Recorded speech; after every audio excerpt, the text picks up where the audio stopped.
Section 1. You will hear a science student inquiring about English courses at a university language centre. You now have 30 seconds to read questions 1 to 7.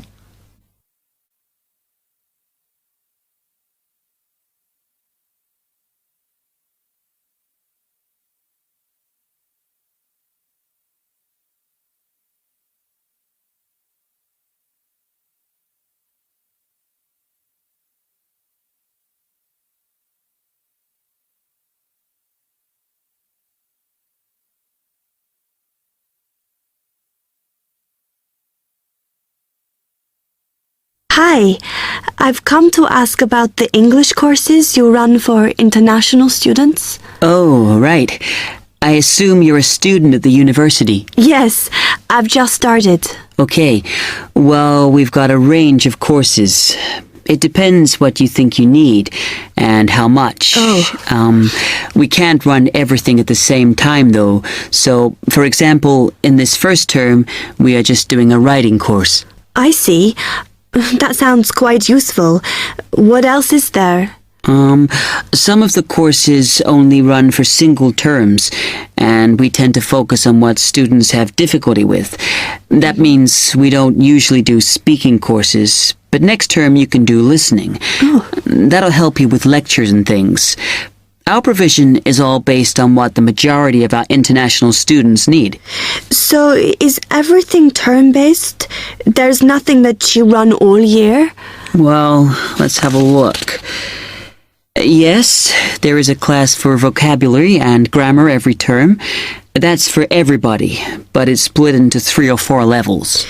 And what about in the holidays? We don't do anything during the winter or spring break. But over the summer, there's just general classes because that's what most students want. A bit of everything. Okay, quite a variety then.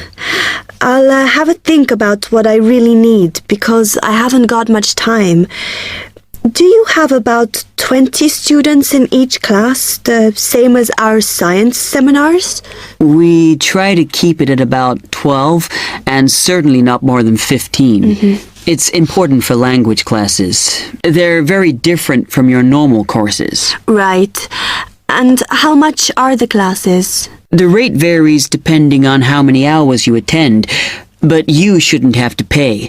Usually, the department will fund you and even sort out which classes you need. Brilliant. It would be quite useful for me to have a certificate to take back to my country. Do you put us in for exams? Yes, but we don't like them to clash with your main course exams in June, so we run them in May. That leaves you time for revision. Do I have to sign up for something now? I'm not quite sure what I want. Classes haven't quite started yet, so you've got time to decide what you do. All we insist is that you sign up before week 5. That gives you about 3 weeks to decide. Okay. You now have 15 seconds to read questions 8 to 10.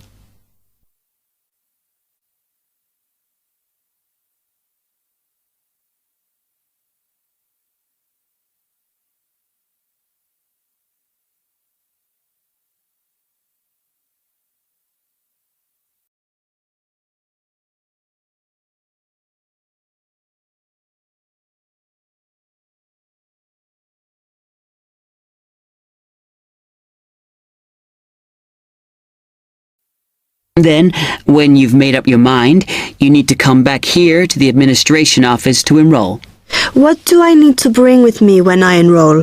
My identity card, I guess. Yes, or your passport. Then you'll be given a registration form, which you'll have to show to the teacher when you have your first class. Okay. And should I ask my tutor about which classes I should do then? Yes. Then you get a note from him and give that to the desk when you register. Can I use the computers here as well? Yes. You'll be given a password when you go to your first class. So remember to bring a disk with you to save your work on, as you won't be allowed to save it on the hard drive. Okay. Will I need anything else? dictionary? We've got loads of those here that you can borrow, but you'll need a notebook as we don't provide paper or files. Okay, thanks. That is the end of part. You now have half a minute to check your answers.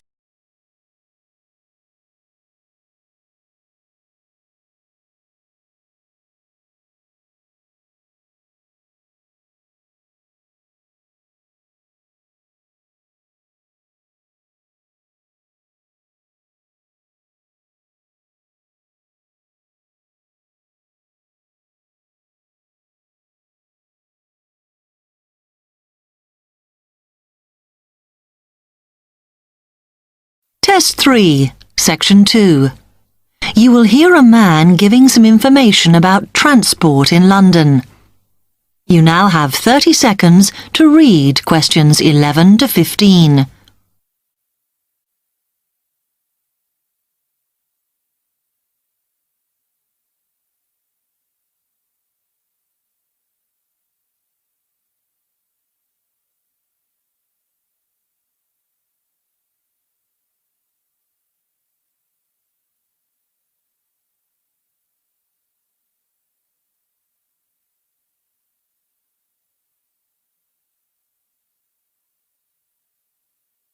Hello, can I help you? Oh, yes. I was wondering what the best way was for me to get around London. Well, there are a lot of possibilities. As you probably realise, the main ways to get around are bus, train and tube. Oh? The underground. Oh. It depends how much you want to spend. All forms of transport offer special tickets, such as cheap day returns on the trains and so on. Overall, you'll spend less on the bus as it operates on a basic flat fare for each journey. Mm-hmm. But of course it may not go to where you need to travel to. Oh. The mainline trains only operate in the outlying areas, though a few cross London, whereas the tube has stations which are placed in central areas of the city, close to the main sites and shops. Obviously, there are more bus stops, but you will probably have to change buses to get where you want, which can be inconvenient. You will find that the buses are mainly in the central areas, but some tube lines go quite a long way out of London, so you could use this for longer journeys. Mm-hmm. Having said that, the tubes do get very crowded, so you should use the train if you want to sit down. It does depend where you're travelling to. Well, I'm living on the outskirts, but I have to travel into London to college every day, and then around London when I'm here. OK, so time is going to be an issue for you. The tube should be fast crossing London, but quite honestly, there are so many delays that it's not very efficient. Again, the train has fewer stops, so is probably your quickest option to get to and from college.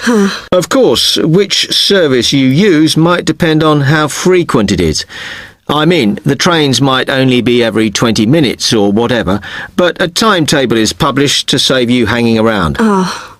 There are a lot of tube trains at busy times of day, but fewer at other times, whereas the buses run every 5 minutes through most of the day, and there are night buses. But you'll need to check out your route first. You now have 30 seconds to read questions 16 to 20.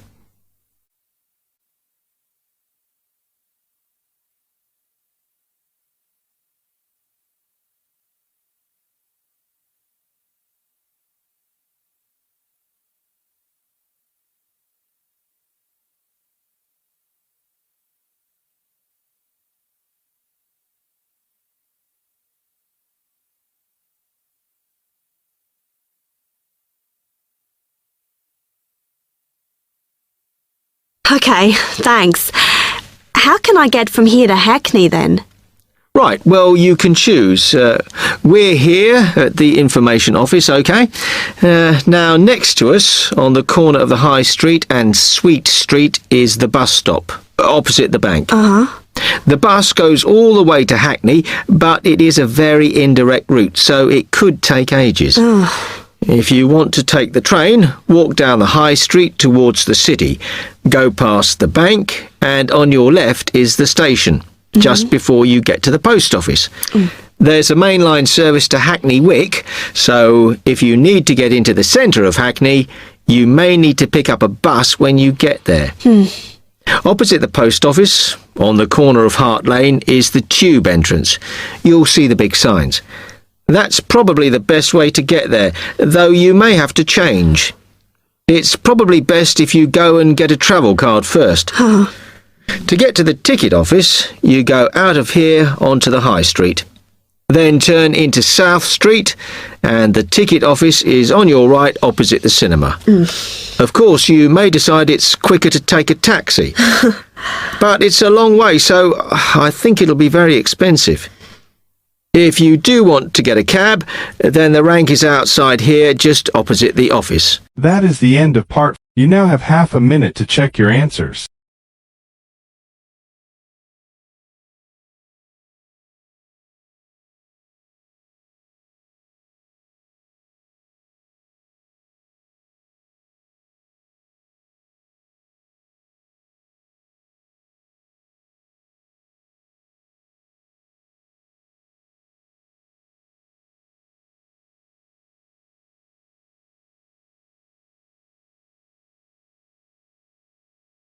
Section 3. You will hear two students, Jenna and Marco, discussing a business studies project they have to do. You now have 15 seconds to read questions 21 to 24.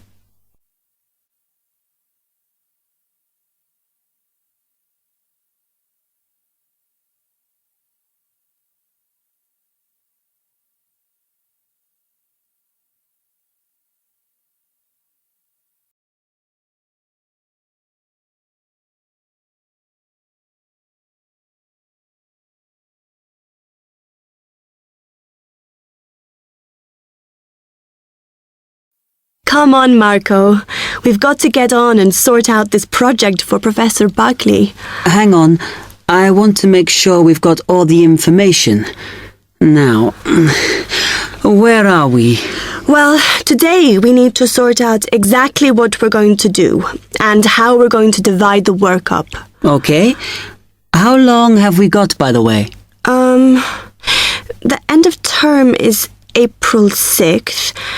And he said to hand it in on week 8, so that's March 25th at the latest, because the beginning of that week is the 21st, so not long. Right. Have you got the notes there? Yes. He wants us to do a fairly small-scale study, like the last one, on whether or not businesses were offering more benefits to staff. And we've now got to look at the rise in older workers. It should be fairly straightforward. Yeah, as long as we keep it small. Who's marking it? I don't know. Sometimes he gets the PhD students to mark it for him. Oh, actually, it just says here, a senior lecturer. I suppose it's too much for Professor Barclay to do them all. Yeah. Anyway, how are we going to go about this? Well, we have to decide how big we want it to be and who... Yeah, but I think we must sort out a timetable for the project. Otherwise, nothing will get done. Okay. Do you want to do that? All right. I'll do it as soon as we finish here. You now have 15 seconds to read questions 25 to 27.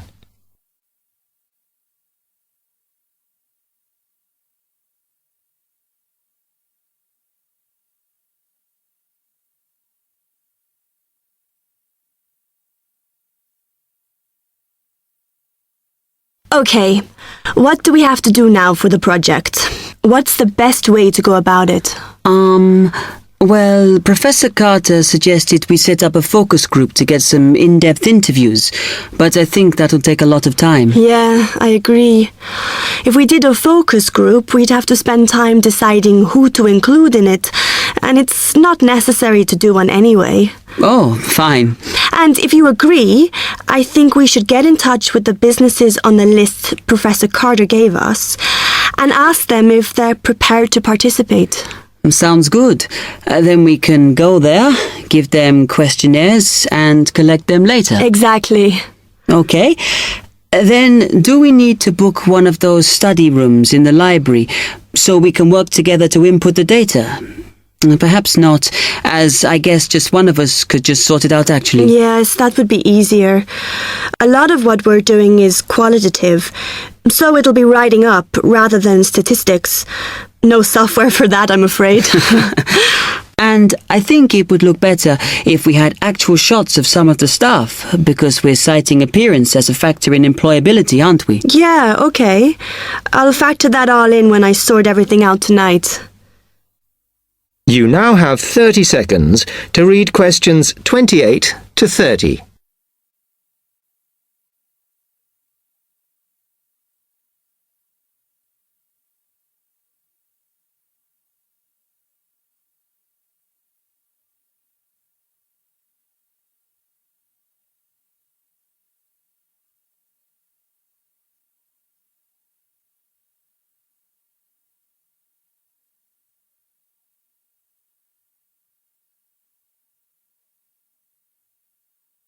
I'm glad we decided to work together. I think it's going to work out well. Yes, well, given that we had to work in pairs on this project, I think we were right to choose each other. We complement each other academically, as we're each good at what the other isn't. In fact, we should have tried working together before. Yes. Now, how shall we split the work? I'll do the analysis, shall I? Oh, okay. It's just that it might be faster, because I'm used to doing it. Although your English is better than mine. I need more practice at reading, really. Okay, I'll do the presentation then, if that's okay with you. Yeah, sure. I don't mind speaking in public, but I hate preparing all the notes for them. The thing is, the tutor said one person should do the whole presentation, and he said he expects me to do it because I haven't done one yet. No, that's fine. Now, let's see. That is the end of part. You now have half a minute to check your answers.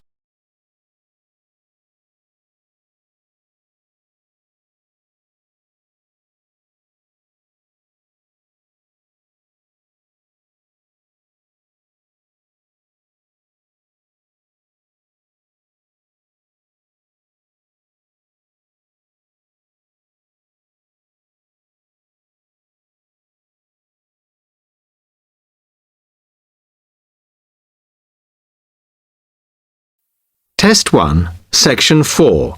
You will hear a media studies tutor giving a lecture about news sources.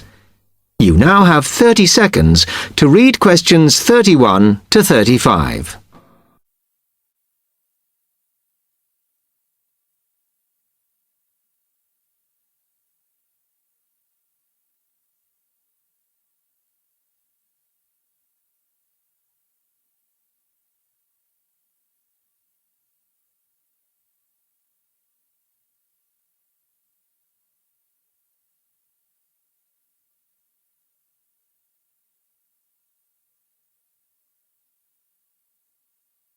Okay, now many of you will have heard about the predicted death of newspapers, as people increasingly access the TV and the internet for their news.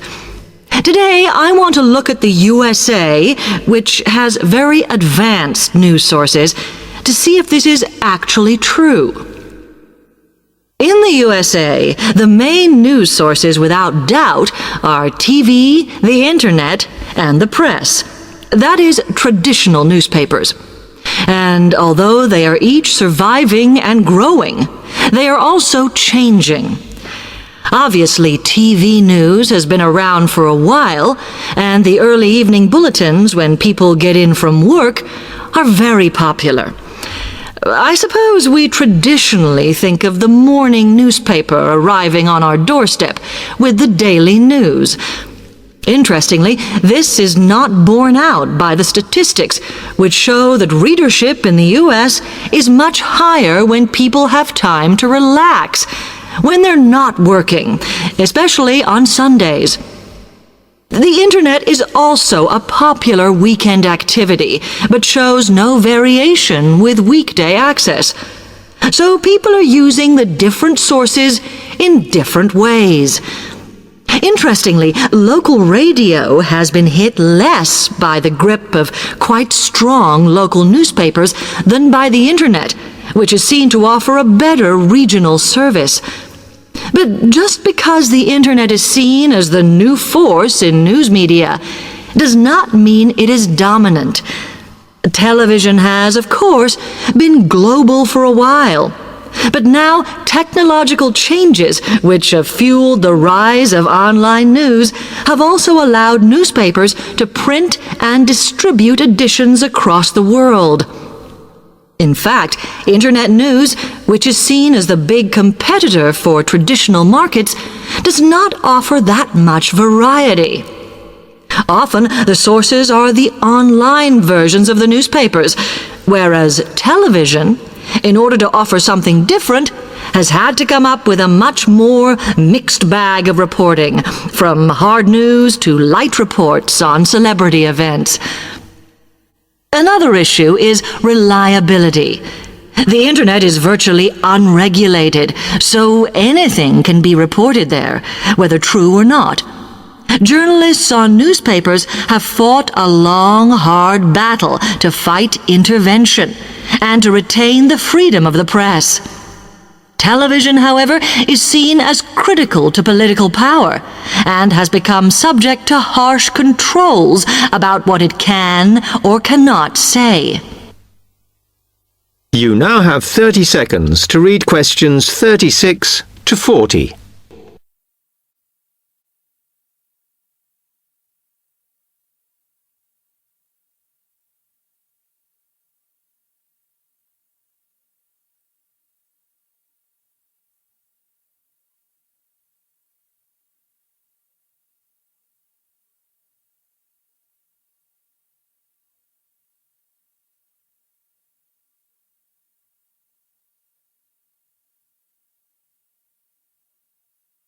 Now, one very critical factor in keeping newspapers alive and well in the USA has been their approach to advertising. Obviously, newspapers are heavily dependent on advertising revenue, and they have become more and more imaginative in what they offer, in order to make sure that advertisers use them and not other news sources. This has meant that, contrary to popular belief, newspapers now have a significantly higher profit margin than the rest of American industry. So, how have they managed to raise advertising revenue in this way? Well, they have put a lot of effort into developing and maintaining a very strong association with the retail trade. And they've come up with a winner. A critical tool in their sales plan has been suggesting that the adverts they run can have vouchers. This has been enormously effective because they have found that not only do more people buy the paper to get the discounts, but also that this inevitably means much higher sales for the clients who advertised. As well as doing this, the newspapers have also introduced aggressive sales campaigns over the last few years. This has resulted in a significant and continuing rise in the number of advertisers prepared to pay the extra for full-page ads. So, what I would like to move on to... That is the end of part 4. You now have half a minute to check your answers.